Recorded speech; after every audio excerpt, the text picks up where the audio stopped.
They thought it was just a name, said once around a campfire, twice on a dare. But those who whispered Morrow Lane soon went silent, permanently.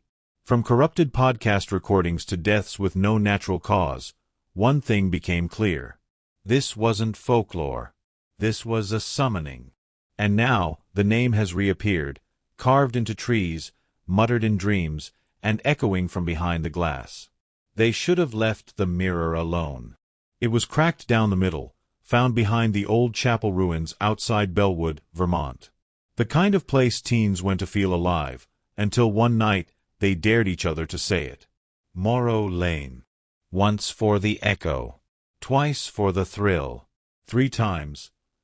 Because someone always goes too far. At first, it was just laughter. Then the wind stopped. The fire dimmed, though no one touched it. And something, no one could agree on what, shifted in the trees behind them. 3 days later, one of them, Tyler Wren, was found in his room. His eyes were wide open. Soil packed in his throat and under his fingernails, though he hadn't left the house. His bedsheets smelled like rain. His mouth was open mid-scream. His sister tried to burn his journal. It caught quickly, turned to ash. But the next morning, it was back on her nightstand. Unburnt.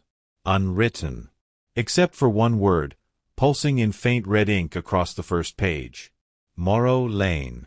And when she closed it, she heard someone whisper from inside the mirror behind her. Again. It was just supposed to be filler.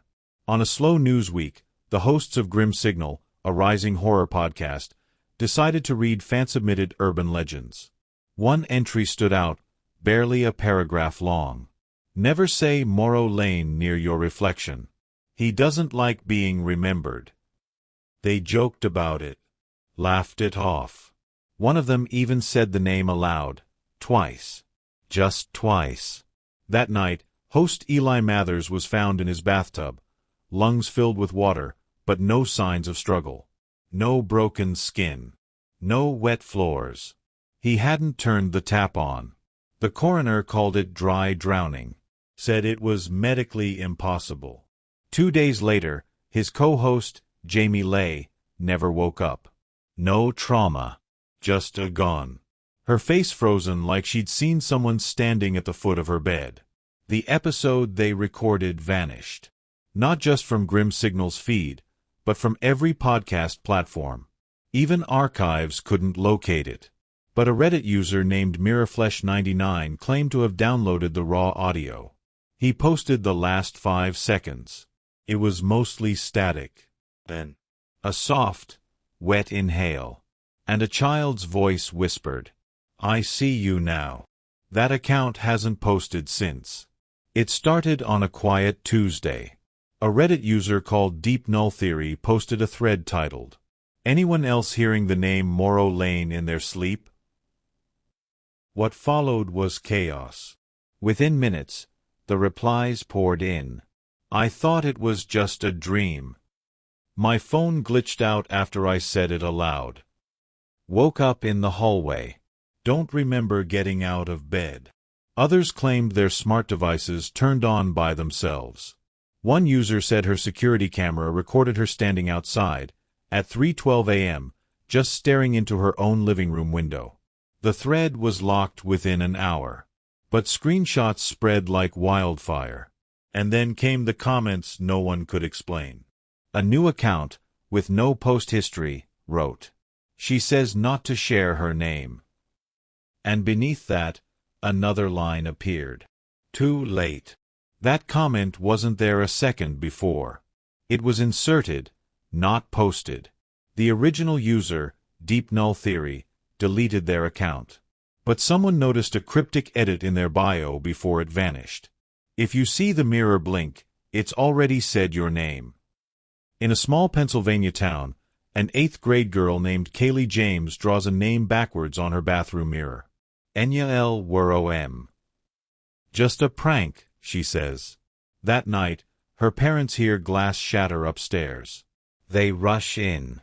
The mirror is broken, but not from a thrown object. The cracks burst outward, as if something struck from inside. Kaylee is standing perfectly still, staring, unblinking. The family's security camera footage reveals something stranger. At exactly 3:03 a.m., Kaylee walks into the bathroom. She fogs the mirror with her breath and whispers something. Then she just stands. For 3 hours and 17 minutes. No movement. No blinking. Final frame. Her mouth begins to open. Wider. Wider. And then, the feed glitches. Freezes.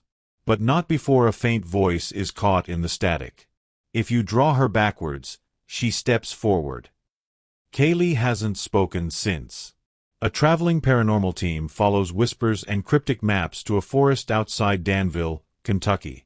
There, in a clearing choked with ivy and silence, they find it. A single headstone, crooked and cold. Morrow Lane. No date. No epitaph. Only deep scratch marks across the name, like someone tried to claw it away. They circle it, murmuring prayers.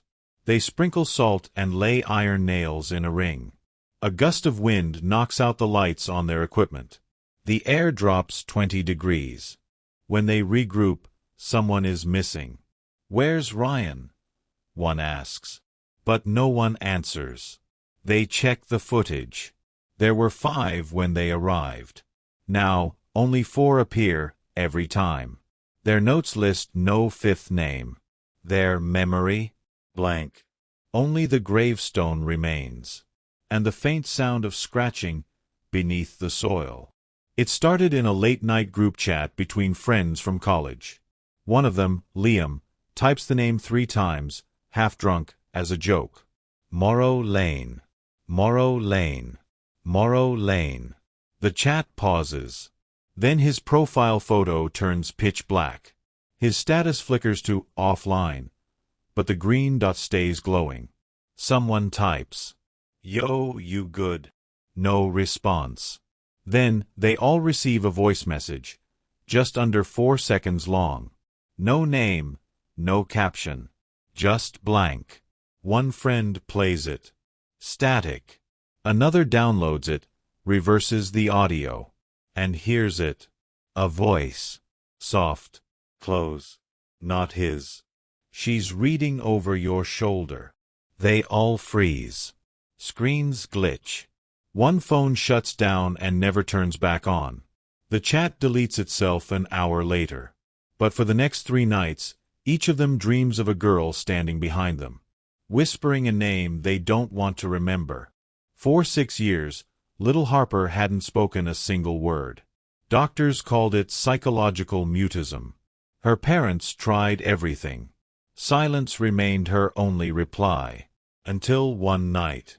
At 3:17 a.m., the baby monitor crackled. Harper sat up in bed, eyes still closed. And in a dry, unnatural voice, she whispered, "Morrow." That's all. The next day, the signs appeared everywhere. Graffiti scrawled in subway tunnels, the name tucked into library books no one checked out, recordings on discarded flip phones, repeating just one word in dozens of distorted voices. Morrow. Morrow. Morrow. A priest in Prague tried to counter it. He believed the name, spoken backward in Latin, could break the curse.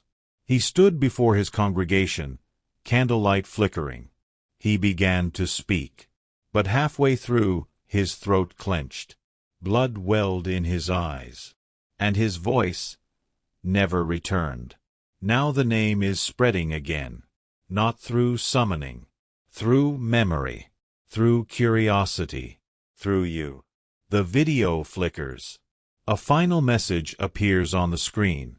You read it. She knows now.